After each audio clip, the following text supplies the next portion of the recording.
Ladies and gentlemen, on March 16th of this year, James Tobin shot his business partner to death. No one, not even the defendant, disputes this fact. They will claim self-defense, but the people will show you how Mr. Tobin lured his partner to the gallery that morning. His pretense? To salvage their business. But such was not James Tobin's intention, because as he walked into the gallery that day, he had a gun in his pocket, an alibi on his mind, and murder in his heart. The people intend to prove that an insurance scheme gone awry led to the plan of murder. Yes, ladies and gentlemen, James Tobin had the intent to kill. And there was yet another motive. James Tobin discovered his girlfriend was sleeping with the deceased, an aging man, a beautiful young woman, oldest motive in the world, sexual jealousy. He flew into a rage. He beat her, and then with the cold, calculating mind of a desperate man, began plotting to kill her lover, the late Zachary Barnes. In all my years as a prosecutor, I have never before been in a situation.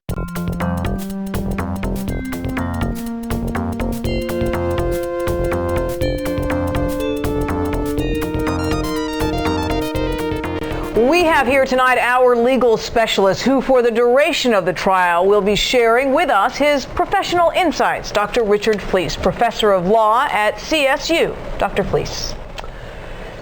The anxiously awaited trial began today with a dramatic opening statement by the prosecution and then followed by what I thought was an effective rebuttal from the defense attorney, Cynthia Charlson. Can you tell us a little bit about her? Mr. Tobin is in very good hands. Cynthia Charlson is seen by many as an unflinching and extremely aggressive adversary. She's won innumerable defense cases, including the famous tainted baby food trial.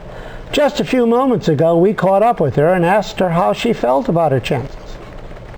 Ultimately, the jury will find my client innocent. This case should never have come to trial, but now, with all the publicity, they don't dare turn back. Tomorrow, the main phase of the trial begins with the prosecution calling its first witness. Thank you, and we look forward to your coming analysis. Stay tuned to Channel 2 News, your trial headquarters. Good morning. Will the prosecution please call its first witness?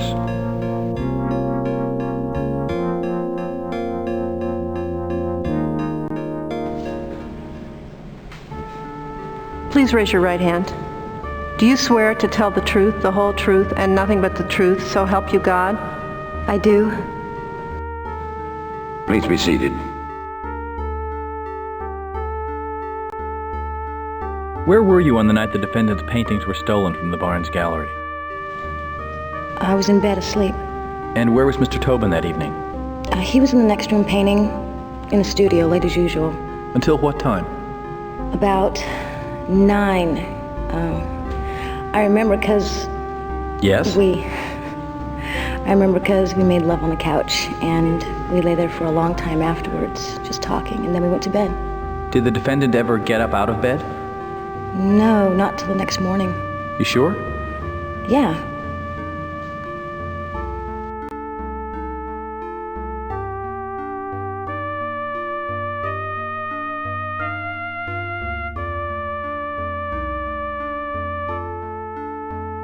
Given that the loft's right above the gallery, could James Tobin have snuck downstairs and stolen the paintings while you slept? Objection! Speculative. If the court would be so kind, the prosecution feels contextual testimony warrants this line of questioning. Your Honor, the answer to his question is Miss no. Garcia. Miss Garcia. It's ridiculous to think that Jimmy would destroy his own work. Destroy? Police report says the paintings were stolen. Sure, but the thief also hacked up some of his paintings with a razor and just left them behind. Jimmy would never do his artwork like that.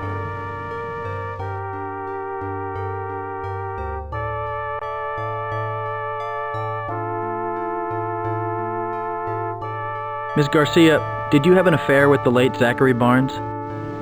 No, we never had an affair.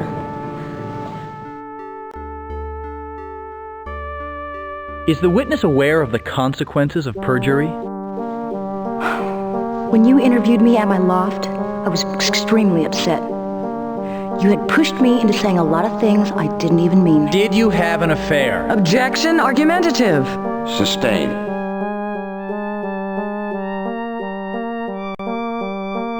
Did you ever know the defendant to keep a gun in his possession? No. Miss Garcia, you told me in an earlier interview that you'd seen a gun in Tobin's work cabinet in your loft apartment. Yes, but when I went back and took a look, I saw I was mistaken. It was a pair of pliers. You mistook a pair of pliers for a gun? I guess so. So you never saw a gun in the residence? No. Or knew about one? No. Or heard the defendant? I told you, no. No more questions, Your Honor. Defense, do you have any questions for this witness? Yes, Your Honor. Ms. Garcia, this work cabinet in which you mistook a pair of pliers for a gun, was it well lit? No, actually, it's more like a closet than a cabinet, and towards the back, it's dark. So it would be easy to mistake one object for another. Sure.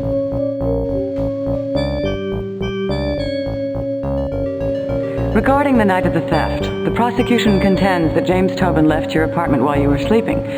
Now, during the time that you lived with my client, was it unusual for you to wake up in the middle of the night? No. Really? Why? Well, Jimmy always had to get up to pee, sometimes twice. The ravages of age, I suppose. No, too much coffee for dinner. Would you characterize yourself as a light sleeper? Definitely. My family used to joke that after the lights went out, I could hear a mouse sneeze in Mexico. But believe me, if Jimmy got up, I would have known. No more questions, Your Honor.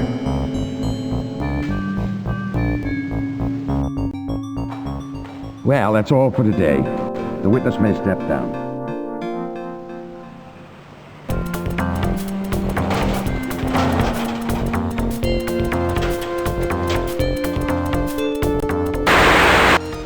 And then you can hook it in the back, or you can bring it around and hook it. A giant selection of new and used motorhomes, travel trailers, and fifth wheels.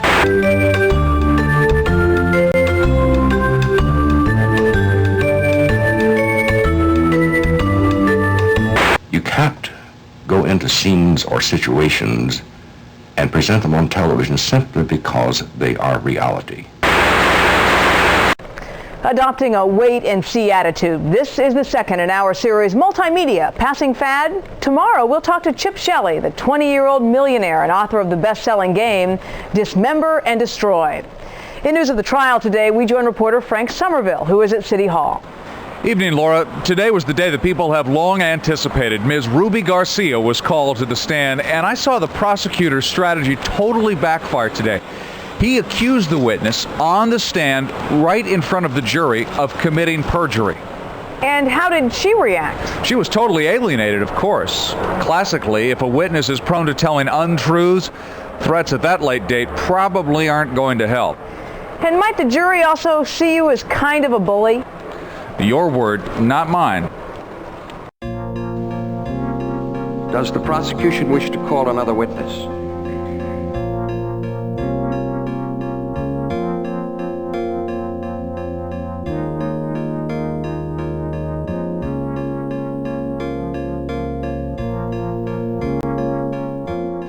Please raise your right hand. Do you swear to tell the truth, the whole truth, and nothing but the truth, so help you God? I do. Please be seated.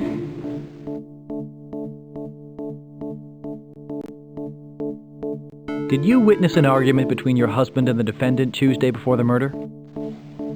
Yes. I walked into the gallery and Tobin was yelling at my husband. There was a wooden chair broken between them. What did James Tobin say to your husband? He was yelling, "If you go public with this insurance fraud, it'll be the end of the gallery." Zach responded, "The gallery will survive." And Tobin moved forward and pointed his finger in his face and yelled, "The gallery may survive, but you won't." And then? I stepped between them. I wanted to get Zach out of there.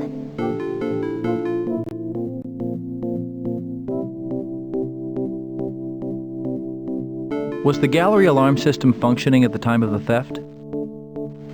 No, it had been turned off. At whose direction? James Tobin's. Did the defendant give you a reason? Yes. He said it had been going off sporadically without warning. He said we should turn it off until we could get it fixed. Was it ever checked out? Oh yes, immediately after the theft I called. The repairwoman said she had worked on it and couldn't get it to malfunction once. I still have her paperwork.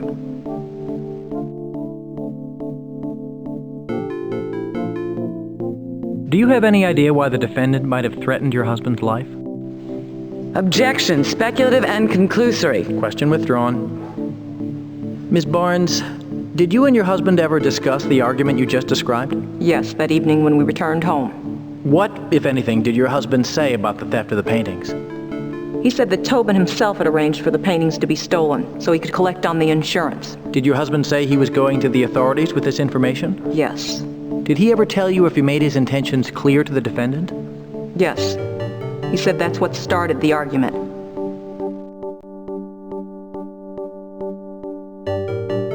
According to the insurance policy, what was the dollar amount to be paid to the defendant if the paintings were damaged or stolen? I'm not sure, about $200,000. When your late husband threatened to expose the fraud, did he tell you how Tobin responded?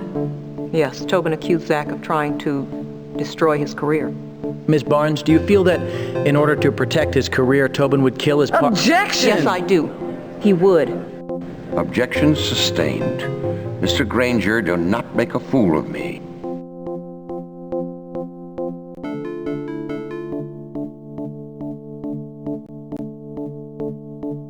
Ms. Barnes, did you have knowledge of any firearms kept on the premises of the Barnes Gallery? No. Did you and your husband ever discuss obtaining a gun for protection? No. We were both opposed to firearms on general principle.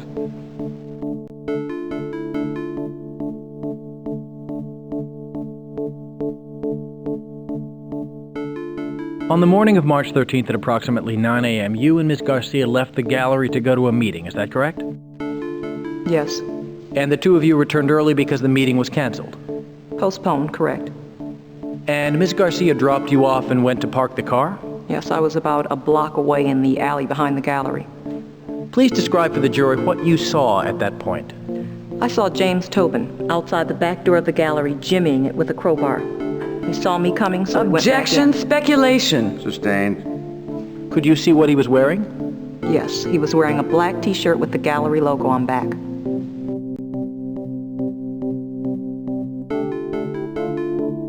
Ms. Barnes, how do you account for the discrepancy in the color of the shirt? What discrepancy? You've said the defendant was wearing a black t-shirt, but the crime scene photos show him in a dress shirt. I know what I saw. Okay.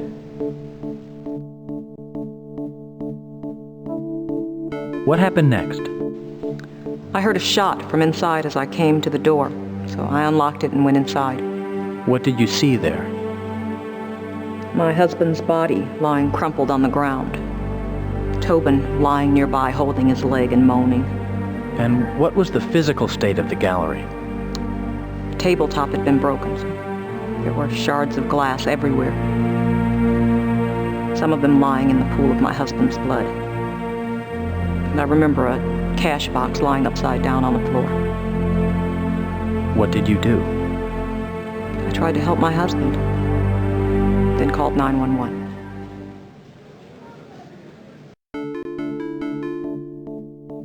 Ms. Barnes, what was the defendant doing in front of the door? Faking a break-in. Clearly, he was trying to make it look as though... Objection, speculative. Sustained.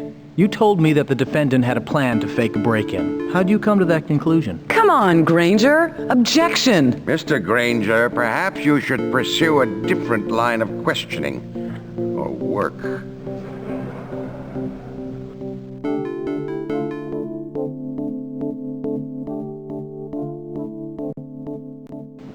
No more questions, Your Honor.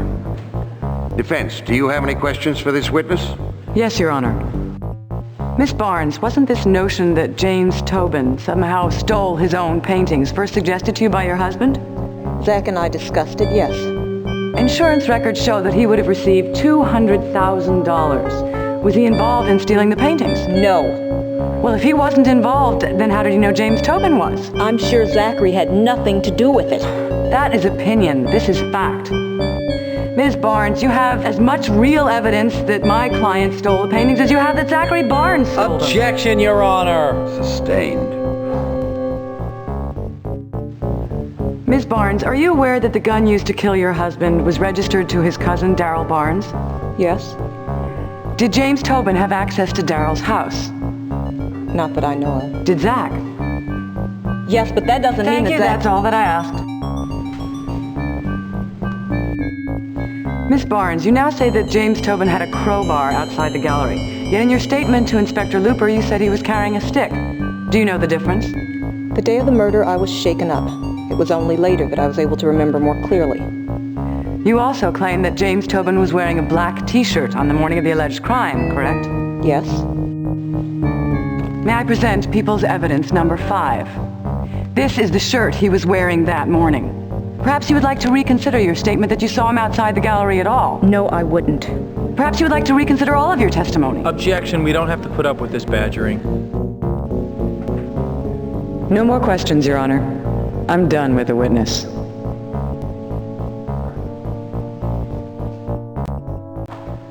Well, that's all for today. Court is adjourned until tomorrow.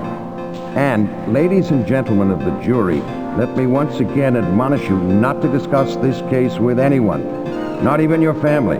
You know, if something leaks out to the...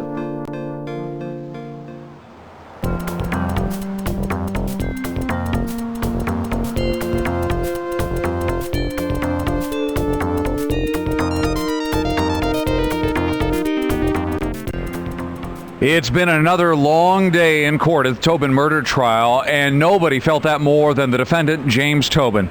Yvonne Barnes, the widow of victim Zachary Barnes, testified that Tobin killed her husband as a cover-up. How effective a witness was she? Mixed, I think. No, the jury's still out. No, they haven't gone out yet. Mrs. Barnes, though, provided the prosecution with a motive today that Tobin committed the murder to prevent his partner from exposing an art theft scam. But something about the witness's manner left the courtroom feeling that perhaps she was less than totally forthcoming. Really? Also, Ms. Barnes recounted a very confusing story about the shirt the defendant was wearing. I gotta admit, I got completely lost on this one, and I'm sure the jury did too. I also did a quick poll of 10 or so other reporters covering the trial, and several admitted dozing off during this testimony. Thank you, Frank. Joining me live in the Channel 2 studio now is our legal expert, Professor of Law, Dr. Richard Fleece. Good evening, Laura. It's always a pleasure. Yvonne Barnes is one of the pivotal figures in this case, but as the mayor's press secretary, she seems to be more used to fending off questions about him than about herself. Sort of spin doctor in the spotlight. Well, how'd she do? Well, her most compelling testimony was about the gun. Really? Why? Because a gun is more than a weapon. It's a symbol. It's a very powerful symbol.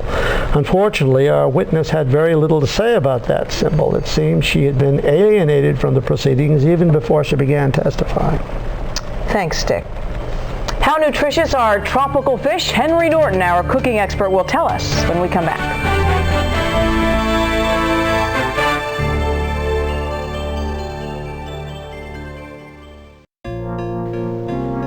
Good morning. Will the prosecution please call another witness?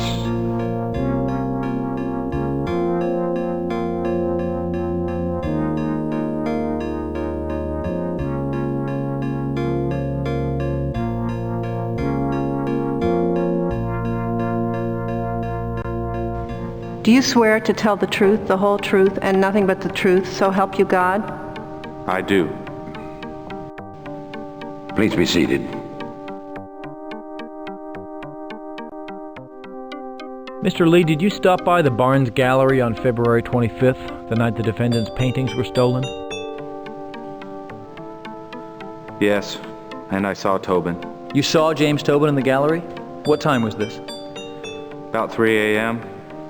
I walk in and there's Tobin standing in the middle of the gallery. He's got a razor knife in his hand and some of his paintings been cut out of the frames. At first I thought he was making some kind of new art. What was your second thought? That he was ripping the place off. But I couldn't figure out what he was doing stealing his own paintings. Did he say anything to you? Yeah, told me to keep it quiet. Said he could do whatever he wanted with his own paintings. Did you later discuss the theft with him? No.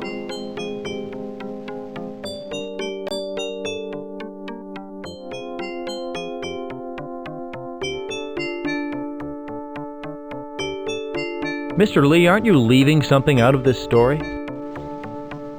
Objection! Argumentative. Forgive me, Miss Charleston. Mr. Lee, did the defendant offer you anything in exchange for your cooperation? Not really. Not really? Mr. Lee, on March 10th, you purchased a motorcycle from the San Bruno Cycle Works. Did you pay cash? Yes. Was it typical of you to have this amount of cash on hand? No. How did you get it? It was a bonus from work. It showed up in my pay envelope. I never asked for it. Really? Tobin gave it to me. Said Merry Christmas.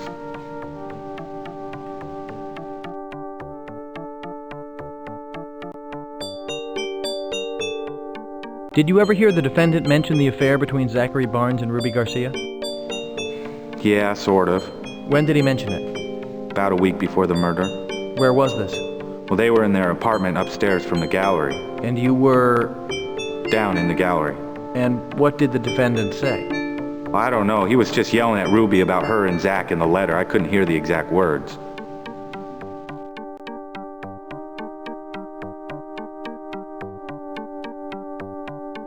I'd like to establish the order of events, Mr. Lee. First, did you actually see this letter? Yeah. Zach gave it to me to give to Ruby at the loft. Was the defendant home? Well, he was coming up to the loft and I passed him on the stairs on my way down after I delivered the letter. What happened next? Well, Tobin busted through the bathroom door. He caught Ruby reading the letter and he grabbed it from her and started pushing her around. And she was screaming. Objection! Hearsay! How could he know this? The witnesses testified he was not in the room. I could hear her. Besides, Ruby told me. Your Honor. The witness will confine himself to answering questions. She asked a question. Questions from the examining attorney. And he will not be a wise guy in my court. So what happened after the argument? I don't know. I left the building. You didn't see the defendant right after the fight? No. Mr. Lee, try to remember. Objection! Witness has already... Sustained.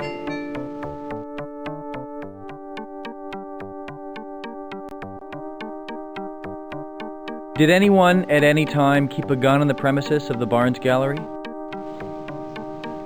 No. You never saw a gun? No. Did you ever hear anyone make reference to a gun? No, I don't know anything about the gun. No more questions, Your Honor. Defense, do you have any questions for this witness? Yes, Your Honor. Mr. Lee, you told us James Tobin broke down a bathroom door. Can you tell us why he did it? Because he was mad about the love letter and he was... Isn't this a little far-fetched? How could he have known about the letter if it was in the bathroom with Ms. Garcia? Or did my client just go around breaking down doors? Already knew about the letter. Oh, and why didn't you tell us this before? 'Cause? 'Cause? This is a trial here, Mr. Lee. Objection, Your Honor. Counsel is belittling the witness. Charleston, please restrain these natural tendencies of yours. You made up this whole story, didn't you? Tobin knew about the letter because I told him. This is a real stretch. You were close to Ruby, right? Yeah. And now you're saying that you went behind her back and essentially ratted on her? Why are you admitting that now? Ratted? You want to know why? I'll tell you why. Because I don't care anymore. What do you mean you I got to be friends with a guy I thought was cool and now he's in jail. Objection. Someone else? Zach is dead. Your Honor. My job is gone. Now Ruby will find out I was the son of a bitch who told Tobin about the letter and got her beat up. So I'm an asshole. Is that what you all want to hear? Why? Haven't you ever done anything you're ashamed of? What do you want from me? What the hell do you want from me? I'm done with the witness. Well, that's all for today. Court is adjourned.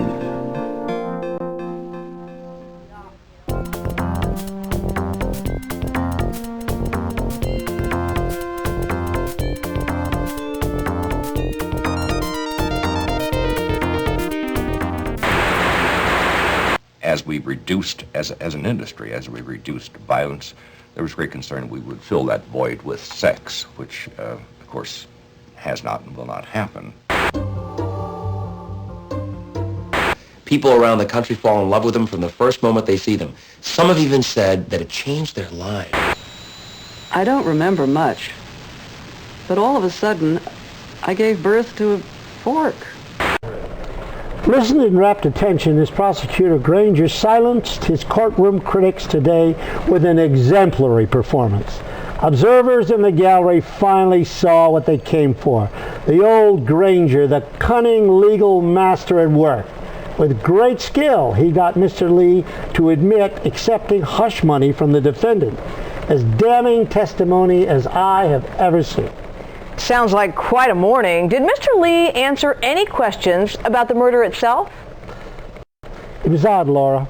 Everyone expected this witness to have important testimony, but the prosecution failed completely today regarding this much more serious charge. Thank you, Dr. Fleece. We'll see you once again tomorrow. Coming up, the Assembly Republicans are proposing that all welfare mothers be required to serve as prison guards. Democrats have agreed to support the idea as long as child care is provided. The full story when we come back.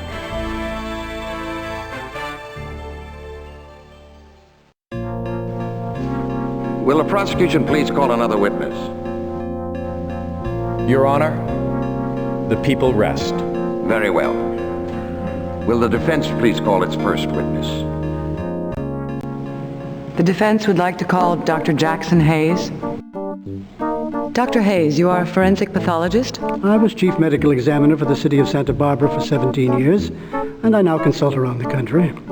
You've seen the police photographs showing bruises on the arms of the defendant. In your opinion, how old were these bruises?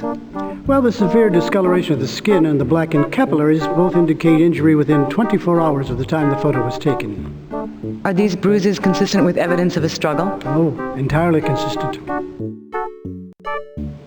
Prosecution, do you wish to cross-examine?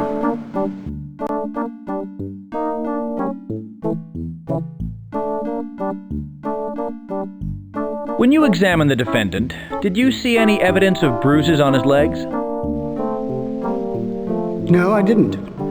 Interesting. The defendant told Inspector Looper that there was a struggle before the shooting and that he bumped a heavy glass coffee table with his shin, with enough force to cause it to shatter. I see. Did you see any physical evidence on his lower body? Glass, slivers, contusions, scratches maybe, to indicate that there had been such a collision? No. Besides the gunshot wound, there was nothing unusual on either leg. I'm done with this witness. The witness may step down. Thank you. Does the defense wish to call another witness? The defense rests, Your Honor. Ladies and gentlemen of the jury, you have heard all the evidence. And it's time now for me to give you the instructions on the law, after which you will hear the closing arguments. And remember, the closing arguments are what is...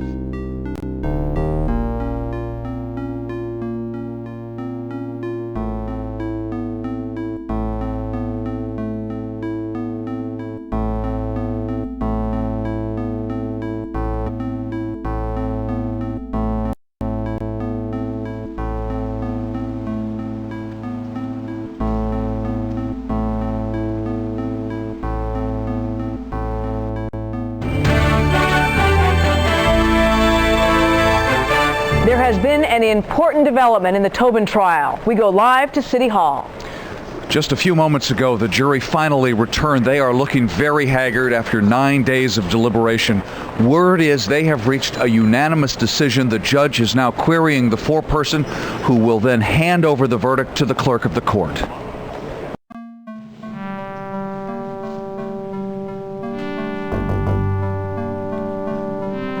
Will the defendant please rise? Clerk, read the verdict. On the charge of grand theft, the jury finds the defendant guilty. On the charge of murder, the jury finds the defendant guilty of manslaughter.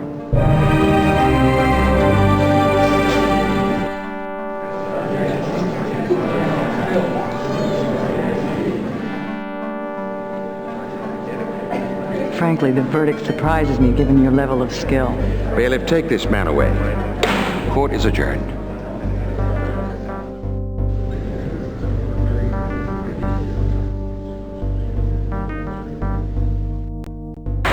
He's shocked.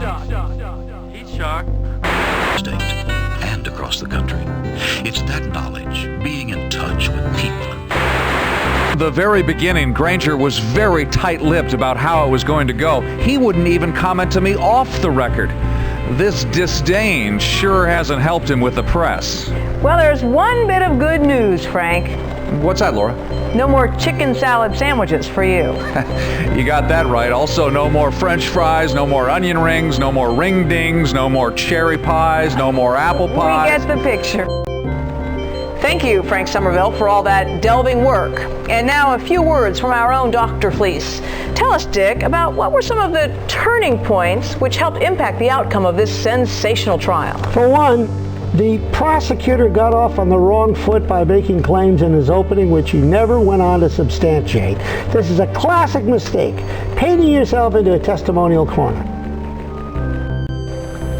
Then things went downhill from there? That's right, Laura, right down the old commode. More specifically? Well, we talked to a disgusted jury member who said there would have been a lot stronger conviction if the people had demonstrated a clear link between Tobin and the murder weapon. Thank you, Dr. Fleece, for your professional insights. Pet owners, stay tuned for a pet tip from No Flea, the flea care experts, available wherever pet products are sold.